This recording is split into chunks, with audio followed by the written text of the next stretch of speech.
Acercamos al denominado Día o Noche de las Brujas. Noche de Brujas, hablamos del Halloween, la brutal fiesta con sacrificios humanos y brujería que fue prohibida por Roma. Hablamos de los orígenes del Halloween en nuestro tiempo de historia. Viajamos a través de los túneles de la historia y nos preguntamos cuáles son los verdaderos orígenes del Halloween. Y es que calabazas, disfraces y jolgorio, lo que hoy se conoce como Halloween, esas costumbres que nos han llegado empaquetadas desde Estados Unidos gracias a las películas y al afán comercial, poco tiene que ver con la fiesta de la que proviene, o quizás sí podemos encontrar ciertas conexiones.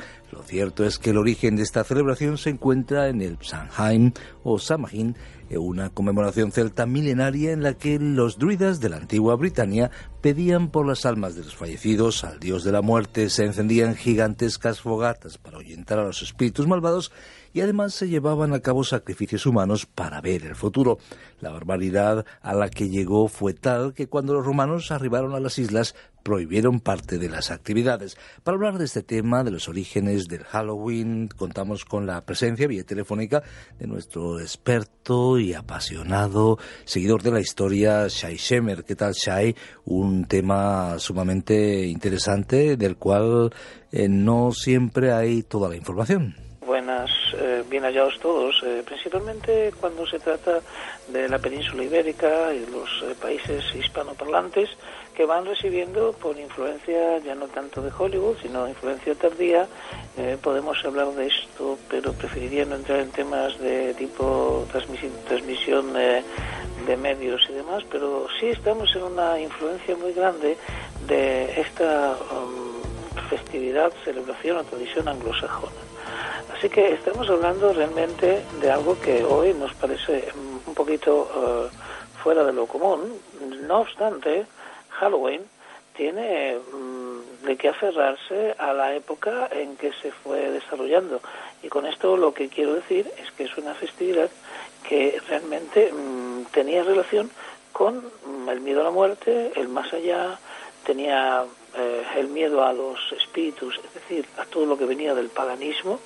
Y cuando comienza la cristianización de los pueblos celtas, existe un proceso de sincretismo que no es característico solo del cristianismo, pero ese sincretismo y esa mezcla que se va originando y se va fusionando con el Día de Todos los Santos, celebrada también por la Iglesia Católica del 1 de noviembre, se van uniendo estas fiestas y en ese sincretismo no se pudo tanto separar la muerte como aferrándose a la cultura con una fuerza mucho más poderosa que la vida, ya que se asocia la vida con la existencia, con el ser caminante, el ser pensante.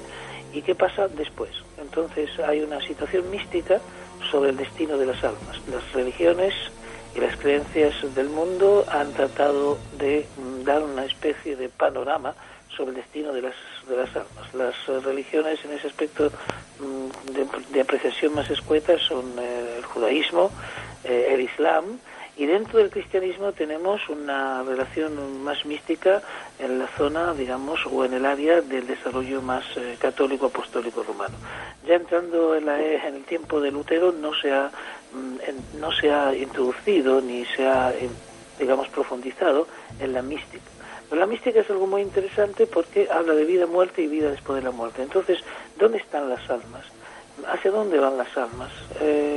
¿Me moriré antes de tiempo? ¿Sufriré por ese proceso? En todo esto, todas las religiones intentaron dar una respuesta y la Noche de Brujas o Día de Brujas es una fiesta hoy moderna, pero es resultado realmente de este sincretismo y están vinculadas a, como bien has dicho, la conmemoración del pueblo celta. El pueblo celta realmente nos sirve de paradigma de muchos asuntos en estos temas porque realmente ellos acoplaron mucho de este tipo de celebraciones y ha sido exportada por los irlandeses al país del norte, los Estados Unidos, un país que al hacerse poderoso en los últimos 150 años, por supuesto, ha tenido una influencia muy grande en todo el globo terráqueo. No sabemos con seguridad cuándo empezó esta celebración del Samhain o Samhain, pero ya cuando Julio César llega ya por el año 55 a.C., o también con Claudio, vemos que ese Samhain, esa fiesta, giraba alrededor de los druidas, esos sacerdotes, podríamos decir, del pueblo celta. Como señalan autores como John Ankerberg y John Weldon en su libro Facts on Halloween, hechos sobre el Halloween, el pueblo celta vivió en el norte de Francia, las Islas Británicas, practicaba las artes ocultas y adoraba a la naturaleza, a la que atribuían cualidades animísticas y también sobrenaturales. Por su parte, el arqueólogo e historiador decimonónico Henry Hoover explica en su obra Los celtas y la civilización céltica que este pueblo se mantenía unido gracias, entre otras tantas cosas, a los druidas, a los que se daba gran importancia como encargados de, podríamos decir, contentar a los dioses. Eran una clase de sacerdotes expresamente encargados de la conservación de las tradiciones, es lo que decía este experto Henry Hoover. ¿Qué sabemos de Samhain, de esa fiesta y de la figura de los druidas? La naturaleza es motivo indudablemente de adoración. La naturaleza es lo que da al hombre la subsistencia, el cobijo, el abrigo, el mundo subterráneo, lo que después los griegos lo llamaron Hades y los romanos lo llamaron Neptuno, lo llamaron Plutón. Es decir, el mundo de abajo, lo que nos da la tierra, es lo que nos da la vida. Mire, contrapuesto a esto, yo quiero hacer una salvedad, es decir, cuando comienza el monoteísmo a aflorar a través del judaísmo, el cristianismo, el concepto de lo de arriba, el concepto de lo que vendrá comienza a tener unas pautas mucho más fuertes, ¿no? Es decir, el mundo venidero, que es mejor, que es constante y que es eterno. Aquí hay un arraigo a una línea que es muy materialista, es muy de aquí abajo, y por supuesto los cambios climáticos se festejan, los solsticios, los ciclos estacionales, que después nosotros tendremos con él una influencia muy grande en el solsticio de invierno y la relación con nuestra actual Navidad, proveniente de la Calendaes y del Solis Invictis romano. Todo esto realmente tiene que ver con la madre tierra y con la madre naturaleza, lo que en Sudamérica se llama también la Pachamama. Es interesante porque todo está asociado con la naturaleza y con la muerte, y también con la posibilidad de una vida postrera, y algunos han llegado más lejos hasta las reencarnaciones. Y para conmemorar este paso se celebran estas fiestas en honor a los dioses con los que se asociaban cada uno de estas celebraciones. Dioses, por supuesto, inventados, y empezando por el sol. Siempre el sol está allí porque es el que tiene la luz inaccesible. A la luna se la puede mirar, tiene una luz prestada del sol, pero el sol tiene una luz inaccesible, aunque hoy podemos utilizar gafas muy especiales. Hasta hoy en día tenemos que tener mucho cuidado y atención de mirar directamente al sol. De aquí viene también un versículo bíblico, aquel que mora, el inmortal que mora en la luz inaccesible. Esto es interesante porque los sacerdotes también nuclean poder político. Es decir, el sacerdocio y la política van muchas veces juntas.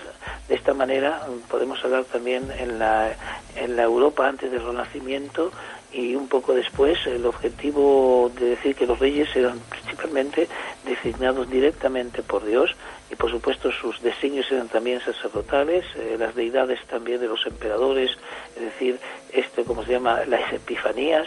Todo esto tiene que ver con que realmente el hombre comienza a jugar, por decir así, a ser Dios. Y claro, el sacerdocio de los druidas amenaza a Julio César en el año 55, ¿sí? Y también termina definitivamente con el emperador Claudio, que no solamente materializa la prohibición de este culto y de este poder sacerdotal, sino también expulsa a los cristianos de Roma. ¿Quiénes son los cristianos de Roma? Son las primeras comunidades judeocristianas, que son también judíos cristianos, y todo lo que había allí, y judíos también, van para afuera. Esto es muy importante porque entre judíos y judío-cristianos no había prácticamente diferencia para el emperador Claudio. Es una época de poca tolerancia, en donde se ve amenazado el poder imperial con el poder sacerdotal. No olvidemos que en la Biblia es muy interesante, ya en el libro de Éxodo se ve cómo se separa el poder sacerdotal y el poder gubernamental o el poder de gobierno entre Moisés y Aarón, ¿no? Podemos decir una estrategia, una visión diferente. En los imperios generalmente el poder sacerdotal está en manos del sublime emperador, que es el rector también de la religión. Tiene un poder prácticamente absoluto con distintos sacerdocios. Aquí se va separando la Biblia, por eso es muy interesante la compaginación. Halloween entonces proviene de estas celebraciones, y los celtas van afianzando, y en la zona de Irlanda son cuando allí realmente se afianza, y estos son los que exportan, como dije, a los Estados Unidos. Principalmente ellos acentuaron el Halloween en una histórica hambruna irlandesa del siglo XIX, que les recuerda realmente una mortandad muy grande, la falta de patatas, fundamentalmente como base de su alimentación, por la mala administración de los británicos en cuanto a esto, y aquí se afianza realmente este culto renovado llamado Halloween. Hablamos del Halloween en una referencia más cercana, pero si volvemos a ese festival de Samhain, estamos hablando, igual que mencionabas, una deidad como el Sol, el dios Sol, Belenus. Por otro lado estaría el otro dios, Samhain, el dios de la muerte o de los muertos, y el 31 de octubre sería, según muchos autores corroboran, el día de esta deidad, que según la mayoría de las fuentes, ese festival de Samhain duraba 3 días y 3 noches, y en él se conmemoraban el inicio de la estación muerta del año, en la cual campos y seres vivos dormían a la espera de la próxima primavera. Es lo que explica la doctora en historia Margarita Barrera Cañellas. Y todo esto nos lleva a las creencias en el Halloween. Ahora, curiosamente, en el mundo del ocultismo, ese 31 de octubre se va a perpetuar como un día especial de actividad, de culto a los muertos, pero también de conexión con el lado, podríamos decir, más oscuro. Sí, podríamos decir que el tema de la muerte que has mencionado, el tema de la inmortalidad y el tema de la naturaleza que duerme. Es decir, el hombre se somete a las fuerzas naturales y a las estaciones y se somete a los periodos. Es la naturaleza, de alguna manera, encierra la vida bajo su capa de frío. Encierra la vida. Es como una especie de tapa, es como una especie de manto, y se está a la espera de que vuelva a renacer. Eso dio lugar a mucha mística y poesía de la renovación del amor primaveral. No solamente es un proceso hormonal que nos afecta y natural, sino también una expectativa de que la tierra abra su porosidad y vuelva a hablarle al hombre en el pan nuestro de cada día. Es interesante también, cuando hablamos de esta situación de espera, sí, también tenemos fuentes bíblicas, por ejemplo, que hablan de la lluvia temprana y de la lluvia tardía.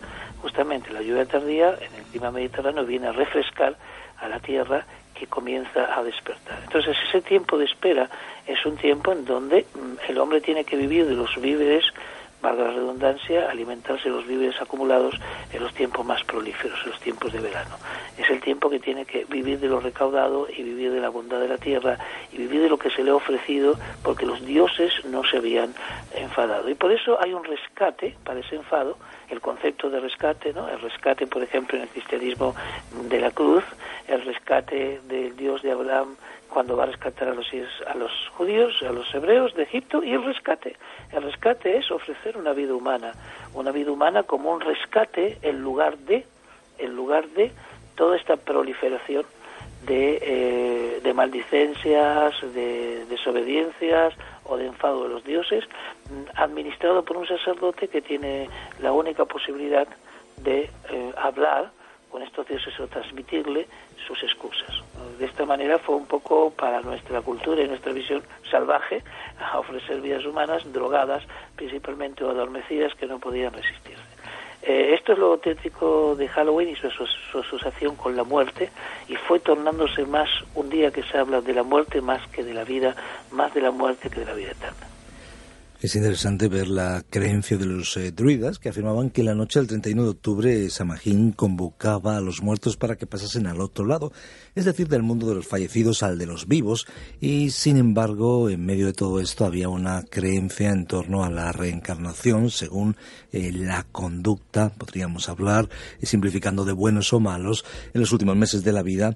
Pues la reencarnación sería en un sentido o en otro, podrían reencarnarse para ellos en animales tras el ocaso, y otros podrían visitar a sus familiares con forma humana. Todo eso relacionado con las creencias de los celtas y de los druidas, y también esos sacrificios, espíritus errantes, hogueras gigantescas, todo esto que nos deja qué mensaje, y también para aquellos que desde nuestra tradición recogen todas estas costumbres, ¿qué dice el libro de los libros al respecto? La certeza de lo que vendrá y la esperanza de lo que no se ve es una de las frases que creo que encajan mejor. La certeza de lo que vendrá es una palabra fiel, dada hace miles de años, activa en el corazón de muchos creyentes, nosotros, los cristianos, que es una certeza de que vendrá la esperanza de lo que no se ve. El Dios que trabaja con el hombre de la mano, y el hombre le ofrece sacrificios para que apacigüe su ira y trabaje en una comunión, es un Dios muy humanizado, es un Dios prácticamente un socio de la vida actual, y que el libro de los libros, en este caso la Biblia, habla de una situación de esperanza. De esperanza significa de no manipulación. Podemos hacer muchas cosas, pero debemos confiar.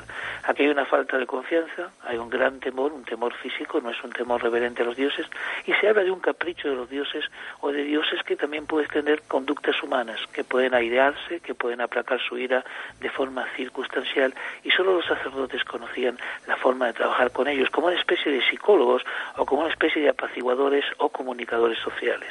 Este concepto no entra en el libro de los libros, sino que entra y habla de un poder supremo, de una palabra firme, de una palabra que no merma, de una palabra que no decae y que no puede ser dividida y que no puede ser fraccionada. Solo puede ser, de alguna manera, instruida, ejecutada para bien. Se habla de esperanza y se habla de certeza.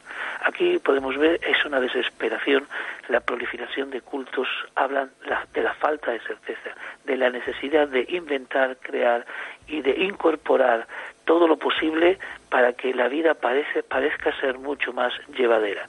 Es decir, no es una constancia, sino que también influyen las modas, los tiempos, las circunstancias, las geografías. Es interesante. Hablaste de los libros y ni las modas, ni las geografías, ni los vientos del norte, ni los vientos del sur han podido cambiar su esencia. Pero ya no tenemos a los druidas, ya no tenemos tanto el Halloween, que va creciendo, sí, porque se asoció a tiempos comerciales, tiempos de rebajas, tiempos de ventas y tiempos de visitas a cementerios con festivos amparados por gobiernos que dan la posibilidad de hacer esta expansión hacia este sentimiento. Pero naturalmente hablando, el poder de la vida y el sentimiento de la vida y hacia la vida como algo firme, vida y vida eterna, se mantiene con firmeza absoluta a través de las generaciones, sin cambiar con los vaivenes de la historia, tanto en el libro de los libros. Muchas gracias a Isemer por arrojar luz sobre este tema, hoy hablando del origen del Halloween,